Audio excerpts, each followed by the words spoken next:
రాష్ట్ర ప్రభుత్వం ఇటీవల భూముల మార్కెట్ విలువలను రిజిస్ట్రేషన్ ఛార్జీలను పెంచిన నేపథ్యంలో వికారాబాద్ జిల్లా తాండూరు నియోజకవర్గంలోని సబ్ రిజిస్ట్రార్ కార్యాలయం పరిధిలో ప్రజల్లో తీవ్ర అసంతృప్తి వ్యక్తమవుతోంది.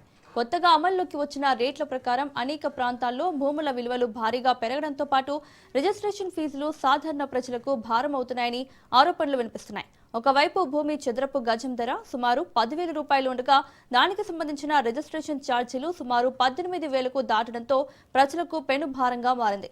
రిజిస్ట్రేషన్ వ్యయాలు భారీగా పెరగడంతో భూముల కొనుగోలు విక్రయాలపై ప్రభావం పడిందని డాక్యుమెంట్ రైటర్లు అంటున్నారు. దీంతో గతంలో రోజు రద్దీగా కనిపించే రిజిస్ట్రేషన్ కార్యాలయాలు ప్రస్తుతం వెలవెలబోతూ లావాదేవీలు గణనీయంగా తగ్గిపోయాయని ఆవేదన చెందుతున్నారు. ప్రభుత్వం ఉన్నతాధికారులు ప్రస్తుత పరిస్థితులను సమీక్షించి మార్కెట్ విలువలు రిజిస్ట్రేషన్ ఛార్జీల పెంపుపై పునరాలోచన చేయాలని ప్రజలు, డాక్యుమెంట్ రైటర్లు, రియల్ ఎస్టేట్ వర్గాలు విజ్ఞప్తి చేస్తున్నారు.